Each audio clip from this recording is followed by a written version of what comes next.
Santa Brígida viu o preço espiritual de viver juntos sem Deus.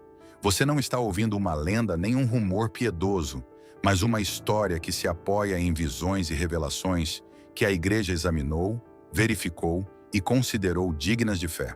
E talvez o mais inquietante seja isto: suas advertências, nascidas há séculos, ecoam hoje com uma clareza que assusta. As mensagens que você vai ouvir foram dadas a homens e mulheres cuja santidade a Igreja reconheceu por meio da canonização. Há um motivo pelo qual esta história pode estar chegando até você precisamente agora.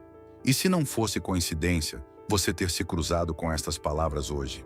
E se de algum modo elas estivessem procurando por você? Brígida não foi uma monja isolada do mundo. Foi esposa, mãe, mulher de família. E mesmo assim, recebeu visões tão terríveis sobre o pecado sexual e suas consequências espirituais que os grandes da Igreja acabaram reconhecendo sua autoridade. Nasceu em 1303, na província de Uppland, na Suécia, dentro de uma das famílias mais ricas e poderosas do reino. Seu pai, Birger Persson, foi governador e jurista principal da região, dono de extensas propriedades. Sua mãe, Ingeborg, tinha sangue real. Brígida cresceu cercada de privilégio, influência e conforto, o tipo de vida que quase ninguém renuncia voluntariamente. No entanto, a mesma mulher que tinha tudo, viu algo que a marcou para sempre. Viu demônios habitando em corpos humanos. Viu um diabo instalado no órgão sexual de um homem, alimentando-se de seus pensamentos de luxúria, até que a alma desse homem se tornou como um barco que afunda. Viu outro demônio agachado no ventre de uma mulher, porque ela se entregara à sensualidade, à gula e à ganância. E viu a Virgem Maria intervir para explicar como a contrição e o arrependimento podiam expulsar esses vícios, mas apenas se a alma se afastasse de verdade do pecado. Aqui aparece a pergunta que atravessa todo o relato. O que acontece quando a intimidade se separa do compromisso e o compromisso se separa de Deus? Brígida entendia o amor conjugal por dentro. Compartilhou a vida com seu marido, Ulf Gudmarsson, durante 28 anos. Conhecia o cansaço, as tensões, as alegrias, o peso real de uma casa cheia de filhos. Por isso, quando Cristo e a Virgem lhe falaram do pecado sexual, não o fizeram diante de uma teórica, mas diante de alguém que conhecia o matrimônio na prática. E agora veja o contraste com o nosso tempo. Hoje, a convivência antes do matrimônio tornou-se quase uma norma. A maioria acredita que viver juntos antes de casar fortalece a relação. Mas o relato que vamos seguir sustenta o contrário. Que essa porta, uma vez aberta, não se fecha facilmente. Que existe um custo e que nem sempre ele é visível à primeira vista. O que é exatamente essa porta de que falam as visões? Como se passa de um pensamento a uma escravidão interior? E por que, mesmo após um julgamento tão duro, aparece uma frase que muda toda a história e a preenche de esperança? Se você quiser, na próxima parte entraremos em seu matrimônio, naquela decisão surpreendente da noite de núpcias e no modelo de vida espiritual que construíram juntos. Brígida casou-se com Ulf Gudmarsson em 1316. Ela tinha 13 anos e ele 18, algo habitual entre a nobreza sueca medieval. Não foi um romance espontâneo, mas uma união combinada entre duas famílias poderosas, pensada para consolidar prestígio, alianças e futuro. Ulf era um homem destinado a ocupar cargos relevantes. Exerceu o cargo de porta-voz das leis em Gotland e mais tarde seria governador de um distrito importante. Por fora, tudo apontava para uma vida de sucesso social e conforto. Mas na primeira noite de núpcias, ocorreu algo que ninguém esperava. Segundo uma tradição transmitida ao longo dos séculos e conservada nos registros de sua canonização, a jovem esposa, entre lágrimas, pediu ao marido que vivessem castamente, sem consumar o matrimônio de imediato. Não foi um gesto teatral nem uma excentricidade romântica. Foi uma súplica nascida de uma consciência espiritual intensa, de um olhar interior que já parecia estar orientado para Deus. Ulf, comovido por sua piedade, ou talvez surpreso, sem saber como responder a um pedido tão inusual, aceitou. Durante aproximadamente 2 anos, Brígida e Ulf viveram sob o mesmo teto como irmão e irmã. Compartilhavam refeições, responsabilidades e o ritmo cotidiano de uma casa nobre, mas não compartilhavam o leito conjugal. E aqui aparece uma primeira pergunta que corta o ar. Se a maioria dos casais hoje acredita que testar a convivência fortalece o vínculo, por que esta mulher, que já estava casada, escolheu o caminho contrário ao impulso imediato? O que ela via, o que temia ou o que amava com tanta força a ponto de pedir algo assim? Depois desse tempo, sua vida matrimonial seguiu um curso normal. Sua primeira filha, Marta, nasceu por volta de 1319, o que se encaixa com esse período inicial de continência. Nas 2 décadas seguintes, Brígida deu à luz mais 7 filhos, 4 filhas e 4 filhos no total. 2 deles, Gudmar e Bengd, morreram jovens, por volta dos 10 e 11 anos. Ingeborg tornou-se monja cisterciense em Risberga. A caçula, Cecília, foi criada em um mosteiro em Skänninge. E outra filha, Catarina, conhecida depois como Santa Catarina da Suécia, seria a abadesa em Vadstena e também seria canonizada. Você não está diante de uma história de espiritualidade desconectada da realidade. Está diante de uma mãe atravessada por nascimentos, perdas, decisões familiares e caminhos vocacionais dentro de sua própria casa. O decisivo é que, em meio a essa maternidade ativa, Brígida e Ulf não se limitaram a uma religiosidade superficial. Adotaram juntos a regra dos terceiros franciscanos, comprometendo-se com uma vida espiritual estruturada enquanto criavam sua numerosa família. O Papa Bento XVI destacou isso em uma audiência geral em 2010, assinalando que praticavam obras de caridade com os pobres e, inclusive, fundaram um hospital. Brígida, além disso, recebeu orientação de um religioso instruído que a introduziu no estudo da Sagrada Escritura. Foi mergulhando na Bíblia e no ensinamento da Igreja, preparando-se, sem saber ainda, para o papel profético que viria. E então surge outra pergunta, incômoda e necessária. Se a casa de Brígida se tornou, como diria Bento XVI, uma autêntica igreja doméstica, o que faz com que um lar deixe de ser simples convivência para ser um lugar onde Deus habita? A vida de Brígida e Ulf não avançou em linha reta em direção à santidade, mas através de uma reviravolta concreta, datada e real. O ponto de inflexão chegou em 1341, quando empreenderam uma peregrinação a Santiago de Compostela, na Espanha, junto com outros membros da família. Não era uma viagem turística, nem uma escapada devota de fim de semana. No mundo medieval, Santiago era uma das 3 grandes peregrinações da cristandade, junto com Roma e Jerusalém. Exigia meses de caminho por terras onde o perigo era cotidiano, onde podiam aparecer bandidos, doenças, fome e cansaço. Não se tratava apenas de caminhar, mas de expor-se, e essa exposição, paradoxalmente, foi o limiar do que viria depois. No retorno na cidade de Arras, na França, Ulf caiu gravemente enfermo. Brígida não o deixou sozinho. Velou ao seu lado, orou com insistência, sustentou a espera de quem não pode controlar nada e, mesmo assim, se apega. E em meio a essa vigília recebeu uma visão que não anunciava a morte de seu esposo, mas sua libertação. Apareceu-lhe São Dionísio, também conhecido como São Denis, e lhe assegurou que Ulf se recuperaria. Mas a promessa não terminou aí. O santo acrescentou algo que atravessou a cena como um aviso pessoal. Deus tinha grandes coisas para ela, Brígida. Como se aquela doença não fosse apenas uma ameaça ao seu matrimônio, mas um anúncio de destino. Ulf conseguiu se recuperar o suficiente para voltar à Suécia, mas sua saúde nunca retornou totalmente.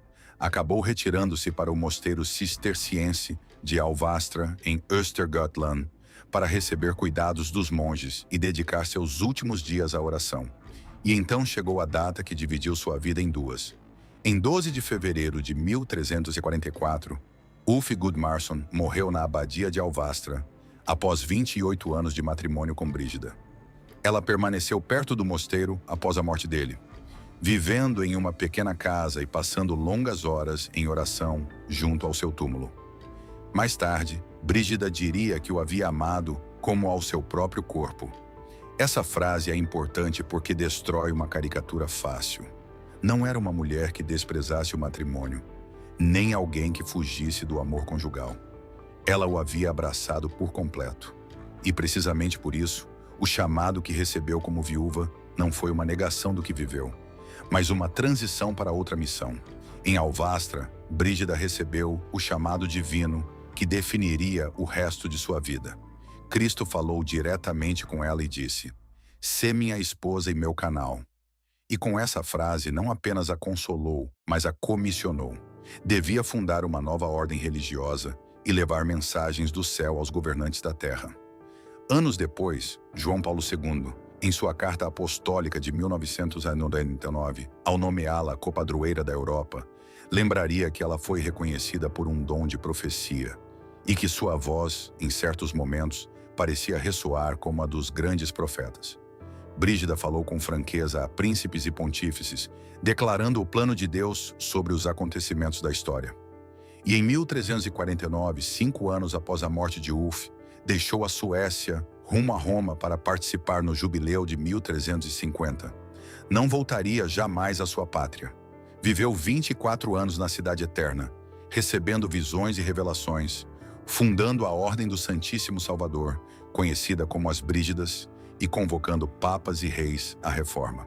E aqui deixo 2 perguntas que pesam. Se uma mulher de família terminou falando a reis o que ela viu e o que ouviu para se atrever, e se sua mensagem nasceu da dor de uma viuvez real, por que suas visões acabaram focando com tanta força no pecado sexual?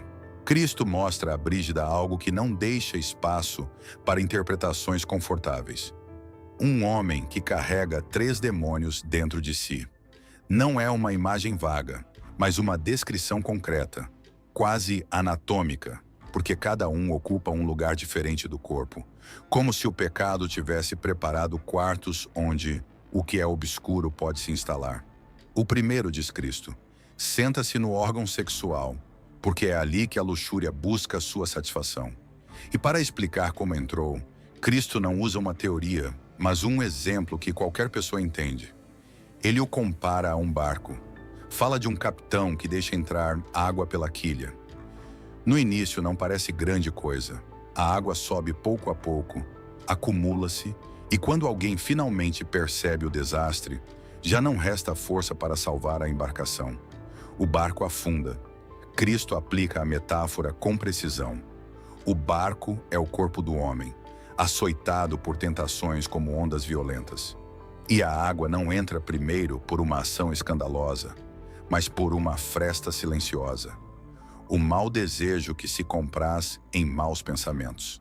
Primeiro o deleite interior, depois o consentimento e depois o hábito. Cristo insiste no mecanismo.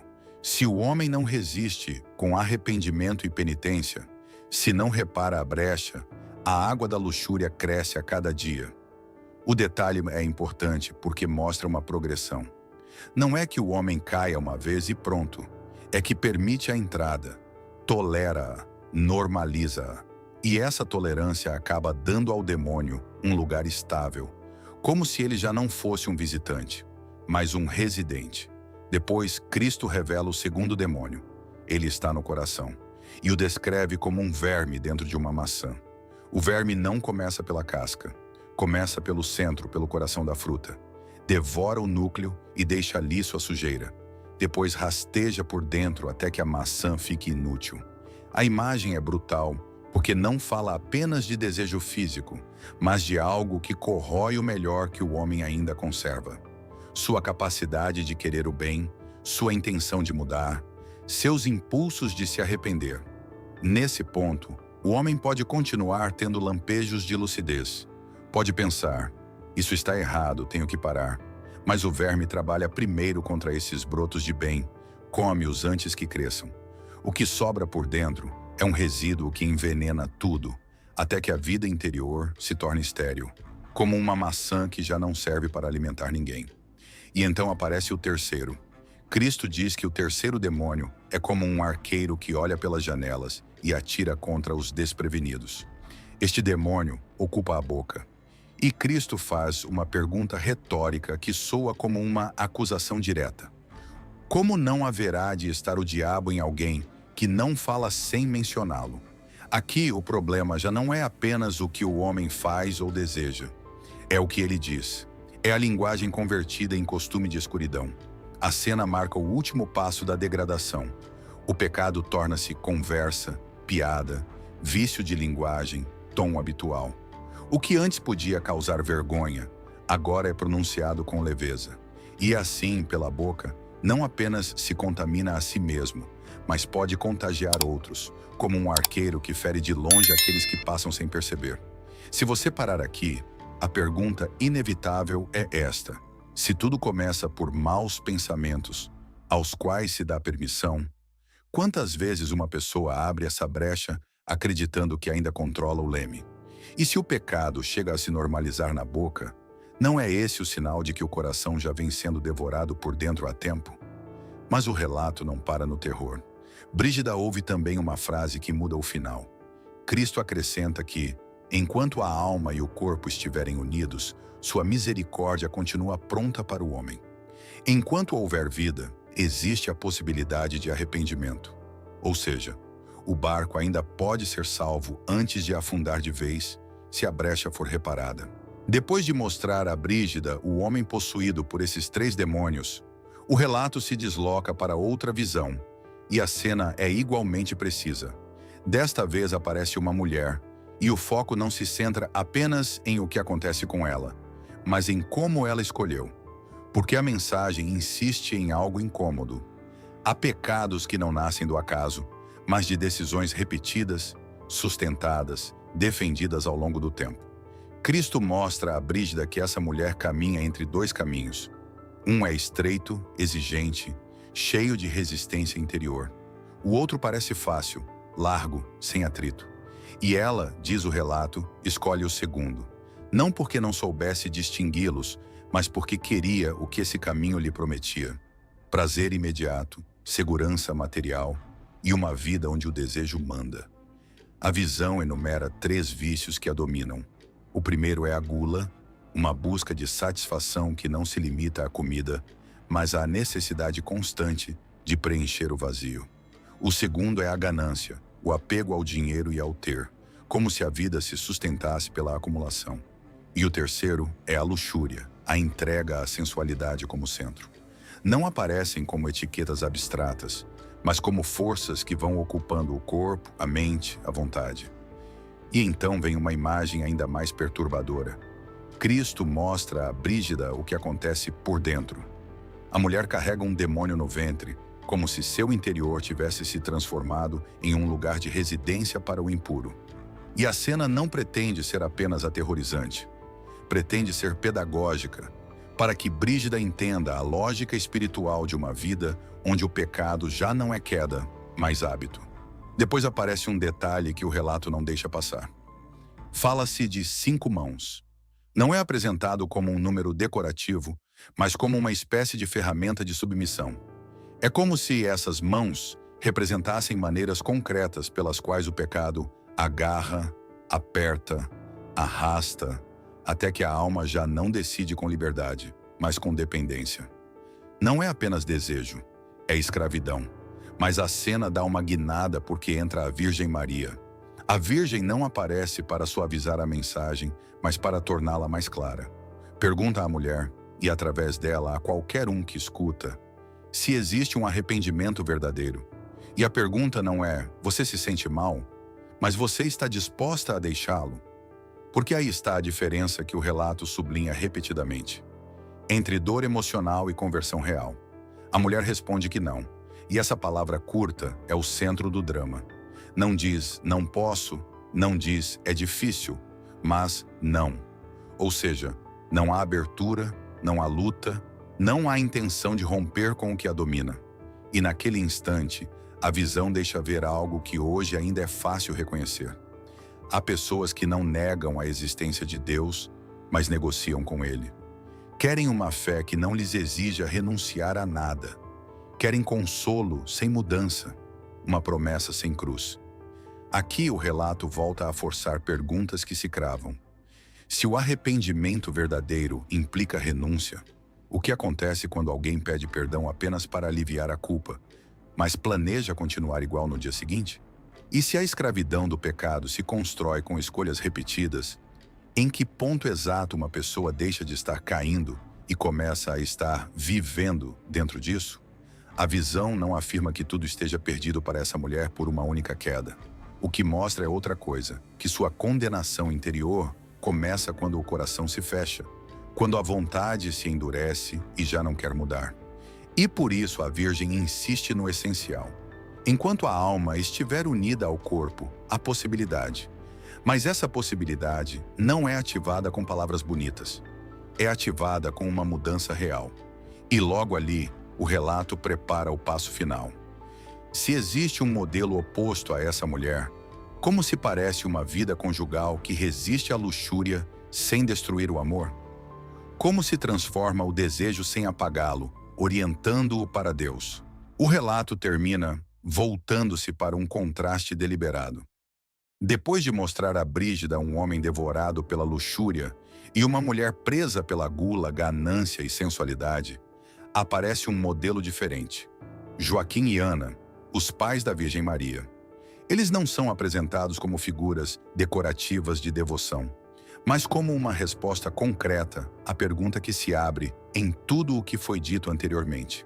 Como se vive o amor sem transformá-lo em escravidão? Como se ama sem se render à luxúria? A visão que Brígida recebe sobre Joaquim e Ana sublinha duas coisas ao mesmo tempo. Por um lado, sua vida matrimonial real. Por outro, sua capacidade de colocar Deus acima do impulso.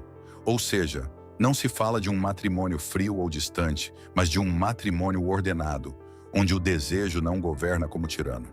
A história insiste que a santidade não consiste em negar a carne, mas em não deixar que a carne mande. E aqui a mensagem torna-se particularmente direta em relação ao presente. Porque o que se denuncia nas visões não é o amor conjugal, mas a separação entre sexualidade e compromisso. E a separação entre compromisso e Deus. Quando o prazer se torna a finalidade, a alma vai se adaptando a essa lógica. Primeiro normaliza pensamentos, depois hábitos e finalmente palavras. E quando isso ocorre, a pessoa já não está usando seu corpo. O corpo, com seus impulsos, está usando a pessoa. O texto então introduz um quadro doutrinário mais explícito. Não o faz para encher o discurso, mas para apoiar o que foi dito com o ensinamento da Igreja. Recorda-se que o catecismo descreve a castidade como integração da sexualidade na pessoa, uma unidade interior, não uma repressão cega. E insiste-se que a luxúria não é simplesmente um desejo forte, mas uma desordem, o desejo arrancado de sua verdade, de sua finalidade, de seu vínculo com o amor autêntico. Mas o relato não para em um diagnóstico moral. Volta repetidamente ao mesmo ponto. A misericórdia ainda está aberta enquanto houver vida. Essa frase, repetida de diferentes formas, é a corda que evita que tudo termine em desespero. Porque se a visão fosse apenas condenação, seria uma mensagem sem saída. E, no entanto, o que se propõe é um caminho. Arrependimento real, ruptura com o pecado, penitência e retorno.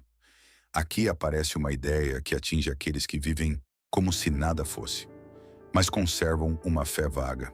O texto sugere que o perigo principal não é a fragilidade humana, mas o comodismo com a fragilidade. Não é cair e chorar, é cair e justificar. Ou seja, o drama espiritual começa quando a pessoa deixa de lutar, e então se abre a questão da convivência. A mensagem que se desprende das visões é clara. Viver juntos, sem o compromisso pleno e sem a ordem de Deus, coloca o casal em uma dinâmica onde o corpo manda primeiro e depois se tenta construir o resto por cima. Mas construir sobre essa base é como levantar uma casa sobre areia úmida. No início ela se sustenta, mas por dentro está afundando. O relato une isso a uma advertência final. O amor verdadeiro não se demonstra pela ausência de limites, mas pela capacidade de escolher o bem do outro mesmo quando custa. Essa é a prova. Se alguém diz amar, mas não está disposto a ordenar sua vida pelo bem espiritual da outra pessoa, que tipo de amor é esse? Amor ou dependência? Entrega ou uso? Neste ponto, Recorda-se também o que Bento XVI sublinhou ao falar de Brígida, que ela e Ulf, em meio a uma família numerosa e responsabilidades públicas, praticavam uma vida cristã sólida, com caridade concreta, oração e formação. A santidade não apareceu quando tudo era fácil. Apareceu quando a vida era pesada e, mesmo assim, escolheu-se Deus. E aqui chega a última pergunta, aquela que o relato deixa flutuando. Se Cristo e a Virgem mostraram a Brígida o rosto espiritual da luxúria para despertar os que dormem, o que você fará com essa advertência? Você a tomará como uma história distante ou como um espelho? Continuará dizendo, eu ainda controlo? Ou começará a reparar a brecha antes que a água suba? Se esta mensagem mexeu com você, não a deixe ser apenas uma emoção passageira. Tome uma decisão concreta. Porque, segundo o relato, enquanto houver vida, a misericórdia está aberta. Mas a porta não se atravessa com palavras. Atravessa-se com uma mudança real.